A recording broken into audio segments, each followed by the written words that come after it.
All right, thank you so much for staying tuned.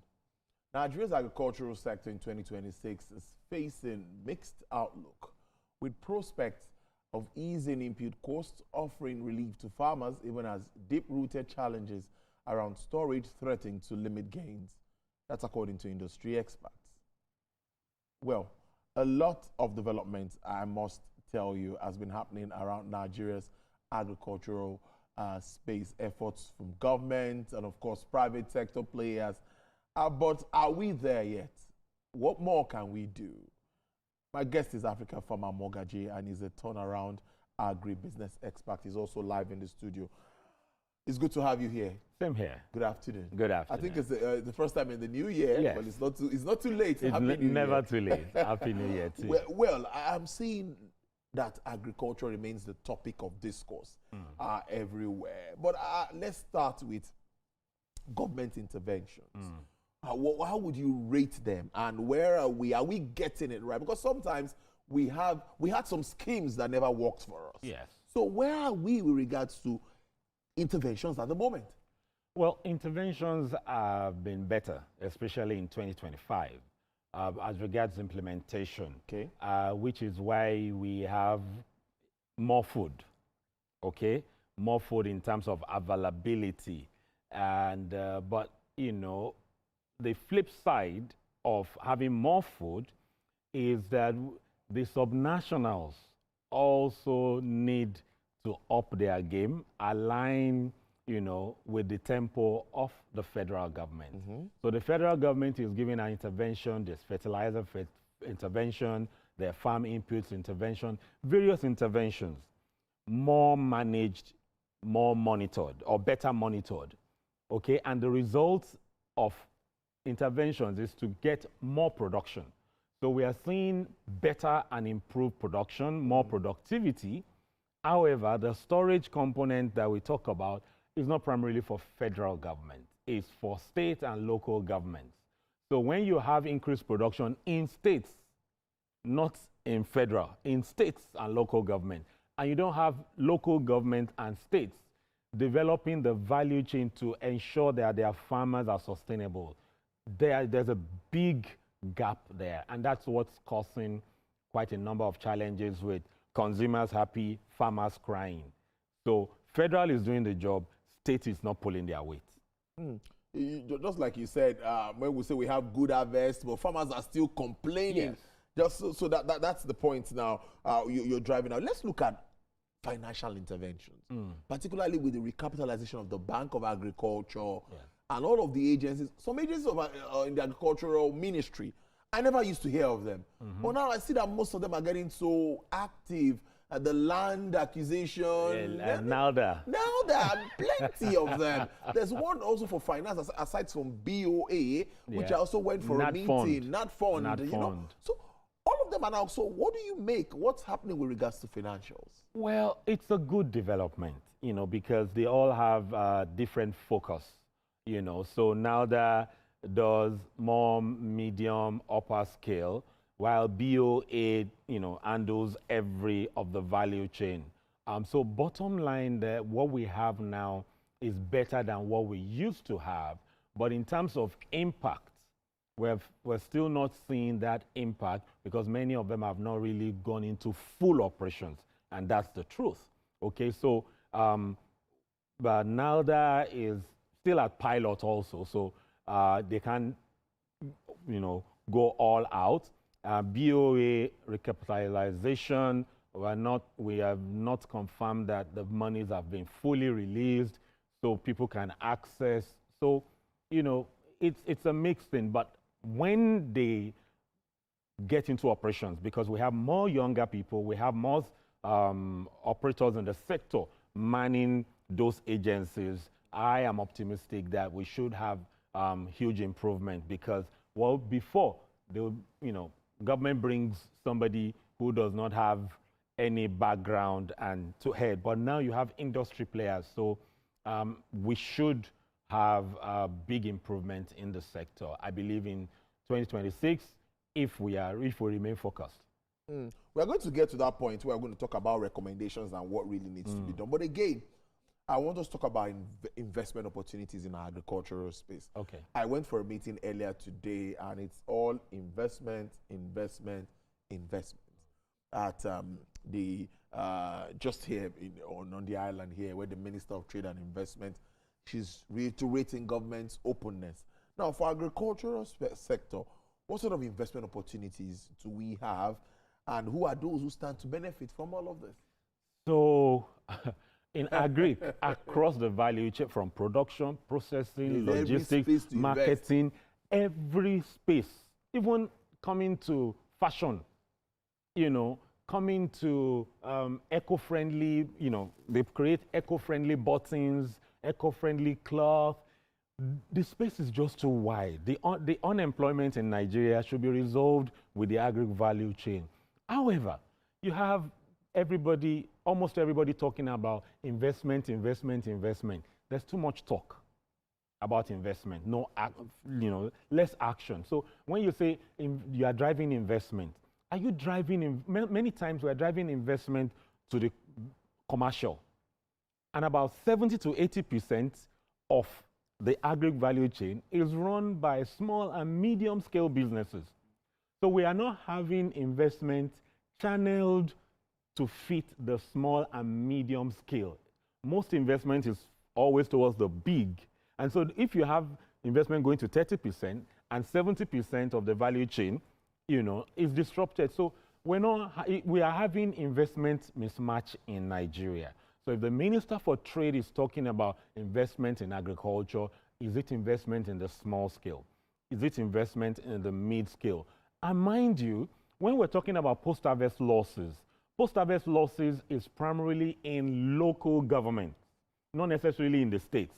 So if we're going to promote investments in processing, which the Ministry for Trade is involved, then it should be small-scale investment, cottage industry.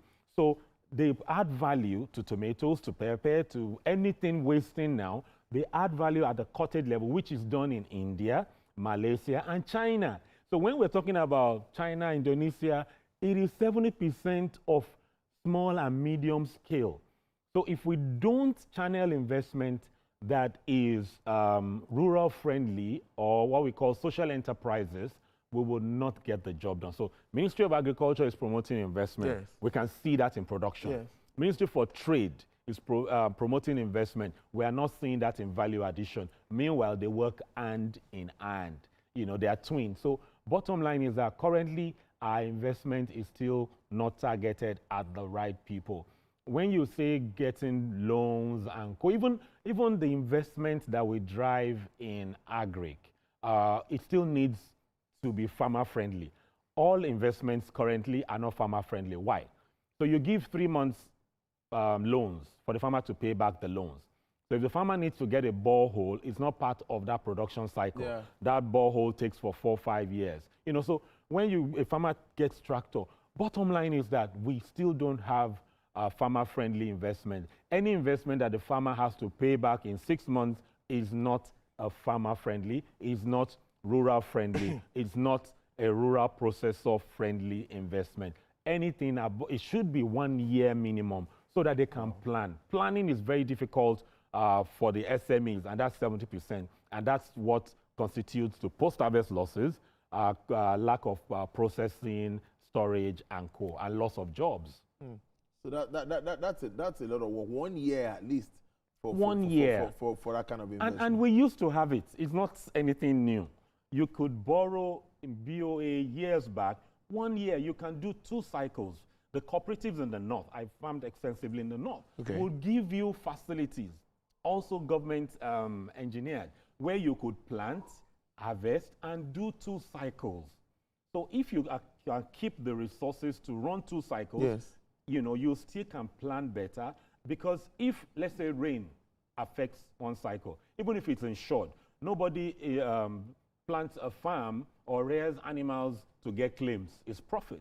So if there's a challenge, you have the opportunity to turn around that money the second time. But if you have to pay the first time, then that's an issue. That's a problem. So we're still not agri-friendly across the value chain, but it's improving. let's talk about tomatoes, cassava, Yeah. and all of this. You know, we used to talk very much about storage, wastage, and all of that with regards to this. And also cassava, you know, behind the scene, we had one conversation too, because I remembered back then, 2 years back, I remember that some of these hot drinks are made from cassava. So what is happening with these two? And that means this ban, or what we just discussed earlier on the show, it might impact on the farmers. So unfortunately, we don't see food security as all-encompassing. They just see cassava producers, forgetting that cassava business has jumped up until this year, okay, some part of last year. So cassava business really jumped up in the last few years. Why? Because the people doing the alcohols, okay, many of them now use cassava, reducing imports. Many of the mild beers now is cassava. So That's when you true. suddenly wake up and ban sachets, the ripple effect on the farmer is there. And the farmers have taken loans. The investors have taken loans also. So, you know, all these ministries just waking up and just making a pronouncement without getting their staffs involved. Why do I say that? Because there are staffs in NAFDAC who know that the alcohol in Nigeria now has significantly increased because they are using cassava. So when you just ban it without getting your team involved, it calls for concerns. It calls for concerns. And now, part of the challenge in the cassava value chain now is that many people are not buying the cassava again because there are challenges across regulatory agencies just waking up and banning things. So it's like the presidency moves forward, celebrated, and one of their agencies they are paying salaries comes to deflate the balloon. And that's what happens most of the time, that you see everybody talking about, hey, we are hailing this, and next minute, everything goes down. So cassava farmers now are having issues because the market has been stalled.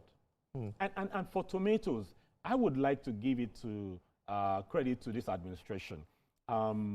Business Day did a publication this year. For the last 12 years that they've been monitoring, I've been actively involved for 26 years, monitoring since 1999. Every year between May, June, July, the prices of tomato goes up an average of 100%. Now, from 12 years ago, when Tuta absoluta, a disease, came in, they call it tomato Ebola, the prices had jumped to 200, 300, sometimes 400%.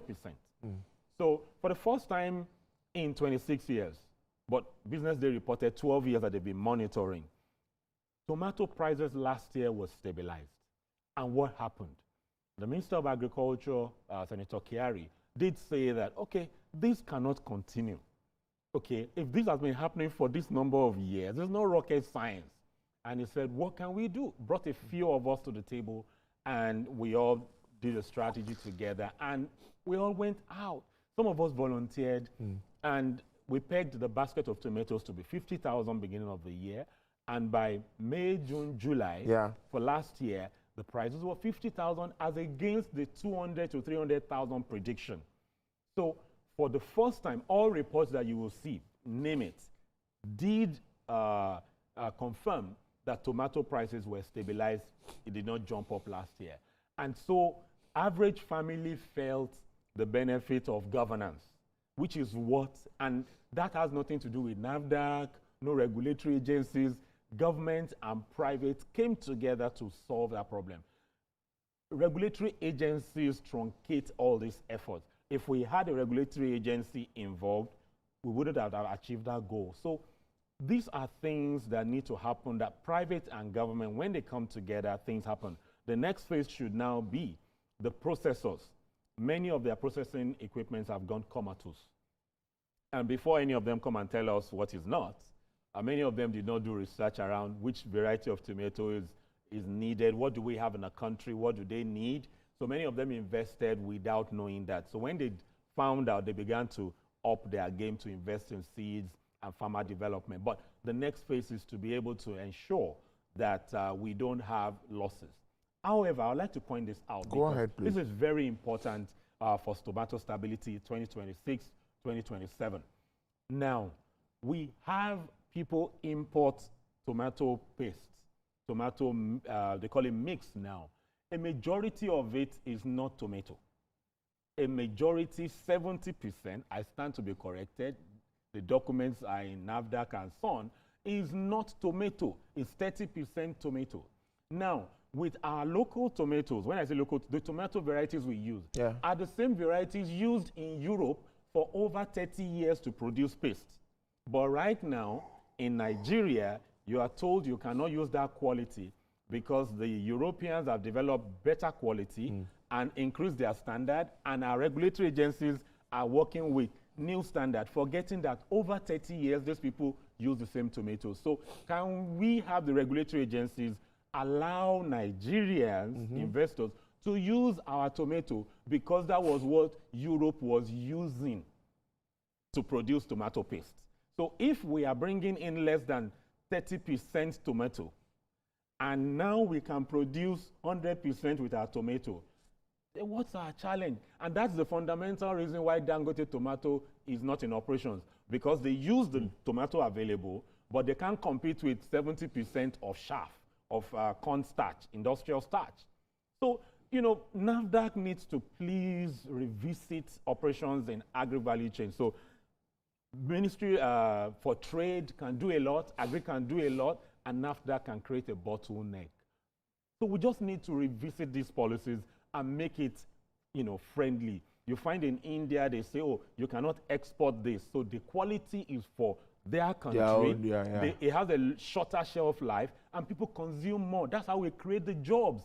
But when we import paste, we export, we import the poverty, we export our tractors, we export our seeds, we export every value chain that we should exchange money. So the government, the vice president's office is actually the one responsible. Please look into this.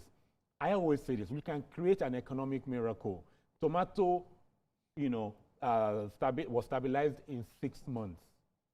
After 26 years of challenges. You know, we recall how many ministers of agriculture we've had for 26 years, and one man took a decision, and it happened in 6 months. So these things are not rocket science, Tolu. Yes, 2026, everybody is saying, oh, pre-election year, there are challenges, there's no government, you know, people may be relaxed, you know, in the ministries. Really, it's private sector driving agriculture, not policy, not government.